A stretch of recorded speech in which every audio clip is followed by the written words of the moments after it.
Bom dia, moçada! Tudo bem com vocês? Aqui quem vos fala é o professor Eugênio Bastos, canal Geogênio, democratizando o ensino da geografia. Moçada, vamos fortalecer o canal, se inscrevam no canal, dê aquele like, compartilhe o vídeo e ajude o professor Eugênio Bastos a democratizar o ensino da geografia. Moçada, no nosso encontro de hoje, eu irei falar sobre esse tema, Trump e a guerra entre a Rússia e a Ucrânia. Então, agora no próximo dia 20 de janeiro, o presidente eleito dos Estados Unidos, Donald Trump, irá tomar posse. E já na campanha, ele havia prometido que assim que tomasse posse, iria colocar um fim entre a guerra da Rússia e a Ucrânia. Então, logicamente que campanha eleitoral é campanha eleitoral, a gente sabe muito bem que uma guerra não acaba da noite para o dia. É preciso que as partes envolvidas sentem à mesa, que haja uma intermediação de outras nações com grande influência no cenário geopolítico e militar internacional, para que se busque da melhor forma um acordo que vise não só atender os interesses do país agressor, que nesse caso é a Rússia, assim como os interesses do país agredido, que nesse caso é a Ucrânia, razão pela qual não podemos e nem devemos acreditar que esse conflito irá terminar no primeiro dia de posse do presidente Donald Trump. Essas negociações que deverão ser iniciadas, desde que haja um consenso entre as partes envolvidas, deverão se estender por várias semanas, vários meses, até que se busque um denominador comum que permita colocar fim a um conflito que já dura quase 3 anos, lembrando que a guerra entre a Rússia e a Ucrânia teve início no dia 24 de fevereiro de 2022. E essa aula está sendo gravada no dia 11 de janeiro de 2025. Então, logicamente, que essa promessa de Donald Trump na sua campanha eleitoral faz parte de inúmeras promessas que nós sabemos muito bem que não serão cumpridas, porque uma coisa é você, vamos dizer, prometer numa campanha eleitoral, e a outra coisa é você ter a condição, porque não depende da sua vontade, nesse caso depende também da vontade das partes envolvidas, para que se busque um denominador comum, um consenso que possa pôr fim a esse conflito. Eu espero que vocês gostem do nosso encontro. Havendo qualquer dúvida, deixe a sua pergunta na parte dos comentários, que eu terei o máximo prazer de respondê-la. Então, nada melhor do que iniciar essa imagem, uma foto tirada no ano de 2018, quando então o presidente Donald Trump era presidente dos Estados Unidos, com o presidente da Rússia, Vladimir Putin. Dizem, entre linhas, que Donald Trump e Putin são amigos. Inclusive, na campanha que elegeu Donald Trump para o seu primeiro mandato, se diz que Trump foi eleito também com a ajuda da Rússia. Então não sabemos até quando isso é verdade, mas tal notícia foi ventilada inúmeras vezes nos mais diferentes meios de comunicações, não só aqui do Brasil, como da Europa, da América como um todo, enfim. Mas, como eles têm um laço de amizade, como o próprio Donald Trump diz, é possível que, de fato, se chegue a um denominador comum e se busque um consenso que permita chegar a um acordo de paz definitivo entre a Ucrânia e a Rússia. Eu estava ajeitando aqui um dos refletores, razão pela qual minha imagem saiu do foco. Vamos aqui para a segunda imagem. O que está em jogo é a segurança da Europa, correto? O que está em jogo aqui é a segurança do continente europeu. Por quê? Ora, se esse acordo de paz entre a Rússia e a Ucrânia, por pressão dos Estados Unidos, sair e a Rússia ocupando parte do território ucraniano, não só a península da Crimeia, como também, Luhansk, como Donbás, como Donetsk e etc., Zaporísia, ora, que são territórios ucranianos, oblastes ou estados ucranianos, ora, isso vai representar para a Ucrânia, primeiro, perda de parte do seu território, algo em torno de aproximadamente 20% do seu território, que seria incorporado à Federação Russa. Nós temos que lembrar que a Rússia não precisa de território. A Rússia é o país de maior extensão territorial do mundo, com mais de 16 milhões de quilômetros quadrados. Ela não precisa incorporar mais territórios, sob a alegação falsa de que esses territórios no passado faziam parte da Rússia. Então, essa questão é totalmente discutível, até mesmo porque ao longo da história da humanidade nós tivemos mudanças de fronteiras, surgimento e desaparecimento de estados nacionais. Então, você não tem um argumento plausível, e esse argumento do presidente da Rússia, Vladimir Putin, de que a Ucrânia é um território historicamente pertencente à Rússia, e esse argumento é totalmente falho.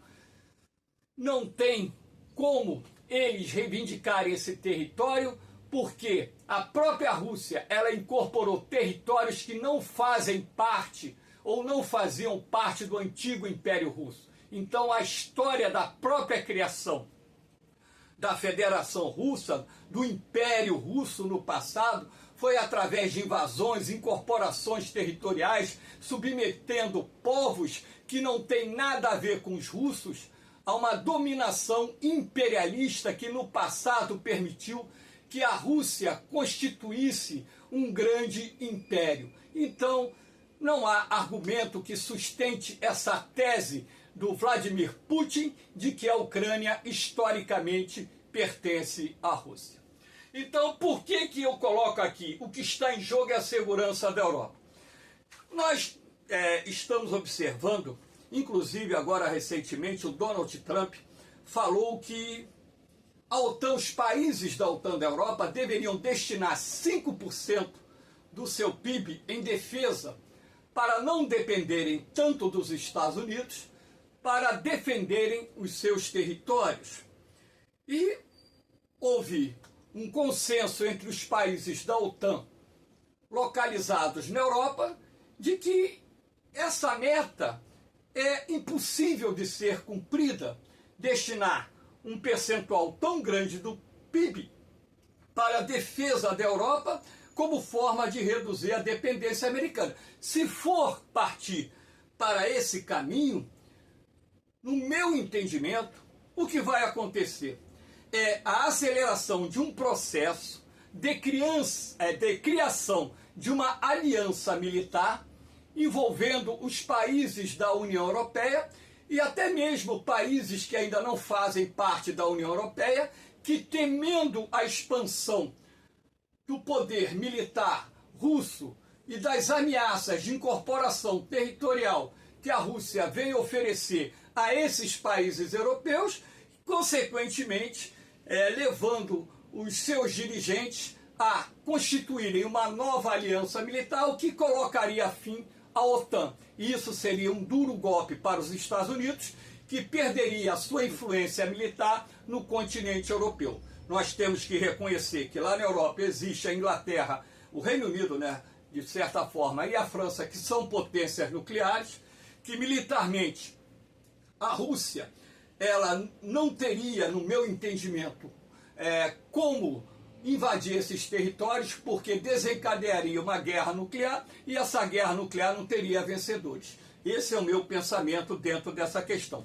Agora, que esse acordo de paz, que porventura venha a ser costurado, caso ele venha fazer concessões à Rússia, inclusive com a incorporação de territórios ucranianos, isso colocará em risco a segurança dos países da União Europeia e outros países da região que ainda não fazem parte da União Europeia. Aqui nós temos, é preciso pôr fim à guerra. É o discurso do Donald Trump. Também entendo que é preciso pôr fim à guerra, porque a guerra em si só traz o quê? Destruição, morte, dor, sofrimento. Ninguém ganha. Uma guerra, eu tenho essa tese, numa guerra todos perdem. Aquele que se diz vencedor e aquele que se diz perdedor. Todos perdem, porque você tem um gasto enorme numa guerra, você tem a perda de centenas de milhares de vidas, outros tantos milhares ficam mutilados, de pessoas ficam mutiladas, outros tantos ficam com problemas psicológicos, enfim, você tem cidades destruídas, infraestrutura de transporte, energia, comunicações destruídas, indústrias destruídas e por aí vai. Campos de cultivo minados e esse processo no pós-guerra, por exemplo, de limpar campos minados, a gente sabe que é muito demorado, o que consequentemente retarda a recuperação das atividades produtivas rurais em áreas onde os campos foram minados. Então, segundo o nomeado de Trump, a Ucrânia só receberia mais ajuda dos Estados Unidos se concordasse em participar nas negociações de paz com Moscovo. Moscovo é Moscou. A proposta também incluía, no entanto, que se a Rússia se recusasse a participar, os Estados Unidos deveriam continuar a ajudar a Ucrânia. Ou seja, o que fala o representante dos Estados Unidos, que foi nomeado para tratar essa questão do encontro entre Zelensky, entre Putin e Trump, para negociar um acordo de paz, de certa forma, coloca uma faca no peito da Ucrânia. Olha, se você não aceitar participar das negociações, os Estados Unidos irão interromper a ajuda militar. E nós sabemos que os Estados Unidos é o país que mais contribui com o envio de armamentos e recursos para que a Ucrânia possa enfrentar a agressão russa. Mas, do outro lado, também eles colocam uma faca no peito da Rússia.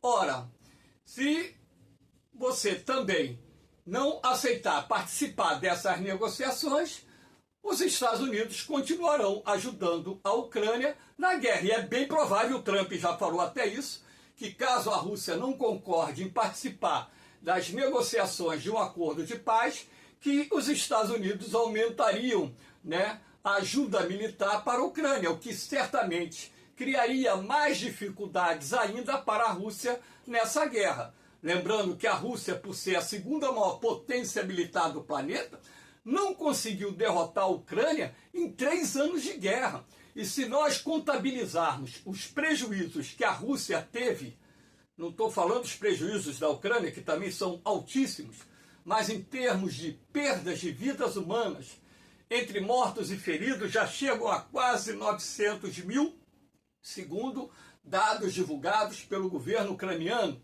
Isso aí, militares russos.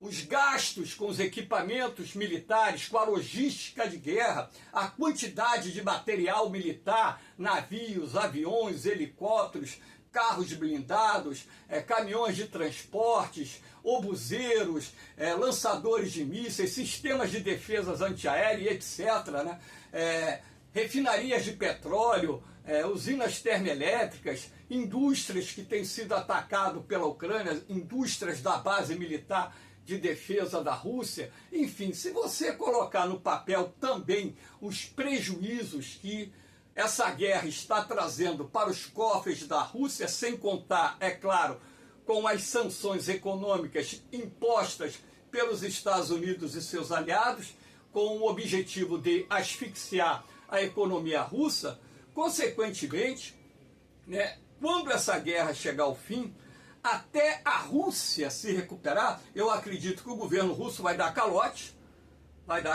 porque essa guerra custa bilhões de dólares por ano. Bilhões de dólares, não é 4, 5, 6, 10, 15, 20, não. Eu vou lembrar que a invasão dos Estados Unidos no Iraque em 2003 custou aos cofres norte-americanos, nesse período que os Estados Unidos permaneceu no Iraque, mais de $1 trilhão. Então, consequentemente, a Rússia está tendo um prejuízo de centenas de bilhões de dólares, fora a perda de uma grande quantidade de equipamentos militares que, consequentemente, para serem repostos, vai levar um tempo relativamente grande, com despesas muito altas no setor de defesa. E a economia da Rússia só não está combalida por causa da máquina de guerra. As compras que o governo russo está fazendo, de uma certa forma pressionando o setor industrial, as indústrias que fazem parte de toda a cadeia produtiva vinculada à produção de armamentos e munições, para que aumente a produção, e o governo russo está comprando. Então, quando você fala assim, em 2024, o PIB da Rússia deve ter crescido entre 3,5% e 4%, ainda não saiu o resultado, mas a própria estimativa do Banco Central Russo é um crescimento de 3,5% a 4%. Então, o que você está pensando? Pô, mesmo na guerra, a economia da Rússia está em plena expansão, com crescimento robusto. Esse crescimento é faccioso, é um crescimento mentiroso, porque o que está mantendo o atual crescimento da economia russa é a máquina de guerra, que está endividando o governo, que num determinado momento, meu irmão, acabou o milho, acabou a pipoca, os recursos estarão exauridos, e eu quero saber o sacrifício que essa guerra irá impor aos russos nos próximos anos. Fora a dor e o sofrimento das famílias que perderam seus militares no campo de batalha e outras tantas famílias que tiveram os seus familiares, né, também, vamos dizer assim, mutilados pela guerra sanguinária que está ocorrendo há quase 3 anos. Percorreremos um caminho tão longo que, honestamente, seria uma loucura deixar cair a bola agora e não continuar a construir as coligações de defesa que criamos, especialmente já que elas nos ajudam a crescer e a fortalecer o que é basicamente o nosso poder de defesa partilhado. Defendeu Zelensky, o presidente da Ucrânia, na abertura da 25ª reunião do Grupo de Contacto para a Defesa da Ucrânia, que decorreu na base aérea norte-americana de Ramstein, na Alemanha, agora, recentemente, ao longo dessa semana. Então, essa posição do Zelensky é uma posição totalmente correta, né? Porra, a Ucrânia foi agredida. A Ucrânia não constituía nenhum tipo de ameaça militar à Rússia. Quem é que, na sua sã consciência, pode acreditar que a Ucrânia iria constituir uma ameaça militar à Rússia, se a Rússia tem o maior arsenal de armas nucleares do mundo? Se o exército russo, a Força Aérea e a Marinha são muito poderosos. Então são forças militares muito maiores, muito bem equipadas, com armamentos modernos. A Ucrânia com armamentos antigos que, em sua maioria, descendiam da antiga União Soviética. Como um país que tinha um orçamento militar tão pequeno, equipamentos militares, uma força aérea pequena, uma marinha de guerra pequena, poderia constituir uma ameaça militar à Rússia? Então foi uma falácia do Putin, dizendo que a Ucrânia estava passando por um processo de nazificação. O nazismo na Ucrânia, nas últimas eleições que tiveram antes da guerra, teve 0,5% dos votos. Tá entendendo? Tem mais nazista na Rússia do que na Ucrânia. Tá entendendo? Que a Ucrânia entrando para a OTAN, iria ameaçar a soberania da Rússia, iria constituir uma ameaça militar à Rússia. Fala sério, quem é que na sua sã consciência iria incorrer numa loucura de declarar uma guerra com a maior potência nuclear do planeta, o país que tem a maior quantidade de ogivas nucleares, aproximadamente 6.000 ogivas, que vamos dizer, estimadas, que eu acredito que a quantidade deve ser muito maior do que aquilo que se estima pelos institutos especializados, né, em fazer levantamentos em relação ao material bélico que cada país do mundo possui. Então isso aí também foi um outro discurso falacioso. Na verdade, o que o Putin quer, ou queria, é ter um governo ucraniano capacho, submisso aos interesses da Rússia. Como era o Viktor Yanukovych, que foi deposto em 2013. Aliás, 2013, início de 2014, né? Final de 2013, foi deposto lá na Ucrânia, que era nada mais, nada menos que testa de ferro, como é o presidente da Bielorrússia, que é outro testa de ferro da Rússia, e por aí vai, tá entendendo? Então o que o Vladimir Putin queria era governos submissos aos interesses da Rússia. E eu olho essa questão porque a população, o povo como um todo, ele tem o direito de pressionar governos a terem políticas internacionais que possam atender às demandas sociais e econômicas do país, da nação como um todo, cara. E foi isso que aconteceu na Ucrânia quando o presidente Viktor foi deposto depois de revoltas populares contra as decisões que feriram a vontade do povo, que era o processo de adesão da Ucrânia à União Europeia e a decisão de fechar acordos com a Rússia e se afastar das negociações de adesão da União Europeia. Então, na verdade, a Ucrânia seria para a Rússia um Estado tampão, com um governo testa de ferro, submisso aos interesses de um ditador chamado Vladimir Putin. Ninguém vai dizer que esse cara não é ditador, porque se você pegar a quantidade de opositores que foram mortos envenenados e mortos em situações extremamente suspeitas, justamente para que ele possa se perpetuar no poder, ora, consequentemente, meu amigo, ninguém na sua sã consciência vai defender um governo de um cara que inicia uma guerra que ceifa a vida de centenas de milhares de pessoas, traz dor e sofrimento, provoca migrações, deslocamentos de milhões de ucranianos para países da Europa e outras partes do mundo, por causa de interesses geopolíticos, econômicos e o interesse central de ter um Estado tampão com um governo fantoche da Rússia. Aqui nós temos o fim da ajuda norte-americana teria um efeito devastador para a Ucrânia. Por que isso? Porque os Estados Unidos é o país que mais contribui com o envio de equipamentos militares, armas, munições para a Ucrânia. Então, se o Donald Trump, interromper essa ajuda militar, eu acredito que a Rússia vai lançar uma grande ofensiva e vai conquistar o território ucraniano, a não ser que os países da Europa comprem essa briga e também enviem militares e aumente a ajuda militar para a Ucrânia para suprir a saída da ajuda militar norte-americana.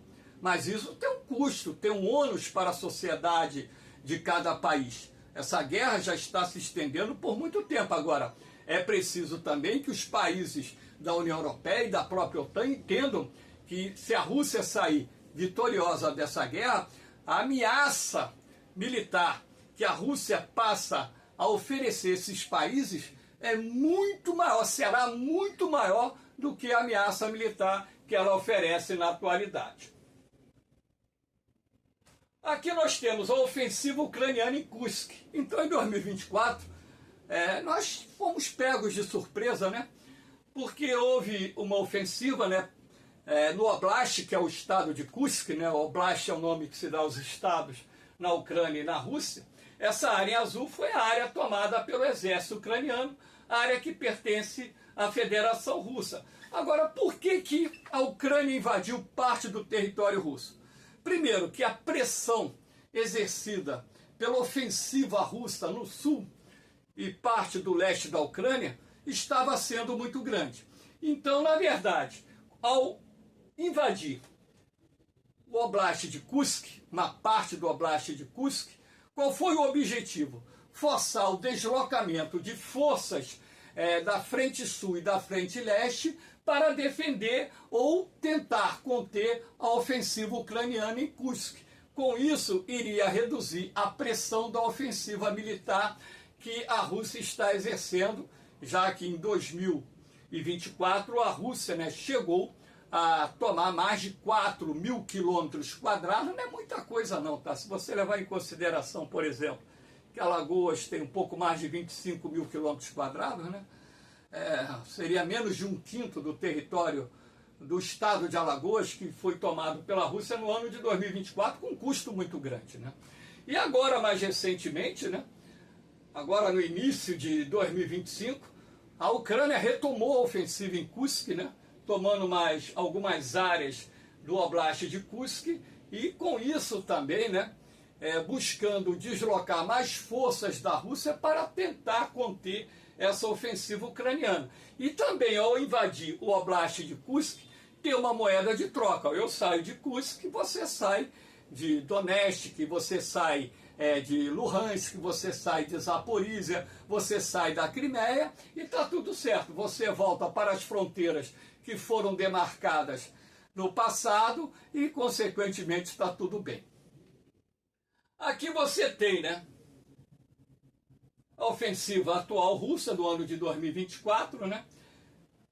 Essas setas indicam os principais pontos da ofensiva que o exército russo está exercendo em Luhansk, Donetsk e aqui na região de Zaporizhia, né? E, consequentemente, né, a tática do exército ucraniano, né, é uma tática muito interessante, né? A tática do desgaste. Vai recuando aos poucos, tanto é que você, em um ano, tomar 4.000 quilômetros quadrados, de certa forma, muito pouco, né? Não representa nem 0,5% do território ucraniano. Então, na verdade, com um custo de aproximadamente 100.000 vidas entre mortos e feridos. Ou muito mais do que isso, né? Agora, no final de 2024, a média de mortos da Rússia estava acima de 1.500 por dia. Quer dizer, a Rússia utiliza uma tática de guerra que eles chamam, né, de... Como é que é? É uma carnificina, ondas de carne, né? Eles mandam aqueles batalhões de infantaria, muitos soldados para a frente, e não se importando com quantos vão morrer nessa tentativa dessas ondas de carne lançadas para expulsar os ucranianos e proceder ofensiva. Só que essas ondas de carne causam muitas baixas, muitas pessoas morrem, muitas pessoas ficam feridas e também há perdas muito grandes de equipamentos militares, caminhões de transportes, tanques de canhões, peças de artilharia, né? Enfim, todos os equipamentos militares, né, que são utilizados. Porque a guerra moderna hoje utiliza também muito drone, né, de ataque. Você tem o drone de vigilância aérea, que você consegue rastrear a movimentação de tropas e com isso, né, promover uma defesa mais efetiva, cujo objetivo é causar o máximo de baixas junto às tropas da Rússia, para que isso gere, com o passar do tempo, né, dos meses, uma pressão popular cada vez maior sobre o presidente Vladimir Zelensky e coloque-se fim a essa guerra, né? E, logicamente, que os protestos só não explodiram na Rússia porque a máquina repressiva tem sido muito violenta. Agora, os protestos ocorrem nas redes sociais, manifestações ocorrem nas ruas, há ataques nas ruas a alvos do governo, feito pelos próprios russos, descontentes com essa guerra inútil que o Vladimir Putin, né, declarou contra a Ucrânia. Aqui nós temos, né, a taxa de juros na Rússia em dezembro de 2024 chegou a 21%. Né? Então, uma das taxas de juros, se não for a taxa de juros mais alta do mundo. Então, a inflação na Rússia, segundo os dados do Banco Central, na Rússia, o dado final não foi divulgado, essa aula é dia 11 de janeiro, né? Está sendo gravado dia 11 de janeiro, mas a própria estimativa do Banco Central da Rússia é que a inflação deveria fechar entre 8,5% e 9%. É uma taxa alta, claro que é, né? Tanto é que o Banco Central da Rússia está elevando a taxa de juros, né? Para tentar frear o consumo. Agora, o que está ocorrendo é um crescente descontentamento, não só pela alta dos preços, mas também pela quantidade de russos que já morreram e ficaram feridos nessa guerra, e os custos dessa guerra, uma vez que também áreas da Rússia têm sido atacadas com maior frequência pelas forças de defesa da Ucrânia, principalmente essa questão da infraestrutura militar. Isso está causando também enormes prejuízos à Rússia. Agora, buscando-se um acordo de paz, pergunta-se quem é que vai reconstruir a Ucrânia? Estima-se que a reconstrução da Ucrânia, cidades que foram destruídas ou semi-destruídas, infraestrutura, indústrias, campos, deva custar mais de 600 bilhões de dólares. Só a reconstrução. Quem é que vai bancar essa reconstrução? Esse ônus, no meu entendimento, e de qualquer pessoa que tem bom senso, deve ser da Rússia. A Rússia tem ativos financeiros congelados na União Europeia na casa de 300 bilhões de dólares, que devem ser utilizados para a reconstrução da Ucrânia. Pegar esse dinheiro russo que está na União Europeia, pegar o dinheiro russo que está nos Estados Unidos e repassar para a Ucrânia para o processo de reconstrução quando essa guerra insana chegar ao fim. Então, moçada, em cima disso aí, nós temos essa imagem, né, da destruição, para que vocês tenham, né, o custo da reconstrução da Ucrânia. Isso aqui é apenas uma das imagens, de tantas imagens, de áreas de cidades semi-destruídas, cidades destruídas, infraestrutura arrasadas pela guerra sanguinária provocada pelo presidente da Rússia, um ditador sanguinário que vai entrar para a história, consequentemente, como um ser humano desprezível, aquilo que ele é, um ser humano desprezível, tá? Eu sou uma pessoa que não defendo lados, tá? Eu sou contra guerras, porque, como eu disse, guerra só traz morte, dor e destruição, e muito sofrimento para ambas as partes. A guerra deveria ser travada pelos presidentes. Faz aí o MMA, bota lá no octógono e bota os dois para saírem na porrada e não matar pessoas inocentes, porque aqui, ó, ataques a civis, isso aqui é crime de guerra. Esses ataques russos a prédios civis, isso é crime de guerra. Milhares de ucranianos civis foram mortos por esses drones kamikazes da Rússia, por esses mísseis de cruzeiro, por esses mísseis balísticos. A Ucrânia, quando ataca a Rússia, ela ataca áreas militares, a infraestrutura militar. A Rússia, ela ataca qualquer área. Não é só a infraestrutura militar. A Rússia ataca áreas civis, tirando vidas de crianças, mulheres, homens, idosos que não têm nada a ver com a imbecilidade desse presidente da Rússia, Vladimir Putin. Moçada, espero que vocês tenham gostado do nosso encontro. Dê aquela forcinha, dê aquele like, se inscrevam no canal, compartilhe o vídeo e ajude o professor Eugênio Bastos a democratizar o ensino da geografia. Essa guerra, essa aula, porventura, eu utilizei para criticar o governo da Rússia. Não o povo russo, mas o governo do presidente da Rússia. E também aqueles que defendem essa carnificina. Eu não sou a favor de imperialista. Eu sou a favor da autodeterminação dos povos. O povo de cada país tem o direito de decidir o seu futuro. Não sei se vocês estão de acordo com o meu pensamento, mas vivemos uma democracia. Esse é o meu pensamento. defender a autodeterminação dos povos. E aqui eu defendo o governo da Ucrânia, o povo ucraniano, porque o país foi covardemente agredido pela segunda maior potência militar desse planeta. Então, moçada, essa aula foi gravada no dia 11 de janeiro de 2025. Espero que tenham gostado. Se tiverem alguma dúvida, algum comentário a fazer, tá? Que façam dentro do princípio do respeito que eu tenho com vocês, porque aqui eu não entro em debate político, cada um tem suas convicções, cada um tem o direito de acreditar naquilo que acha que deve acreditar. Eu respeito o pensamento de todo mundo, só não respeito barbaridade. Só não respeito guerras insanas. Então, se Vladimir Putin conversasse comigo, ele escutaria algumas verdades. E nenhum argumento dele iria me convencer. Você sabe por quê? Eu estudo muito.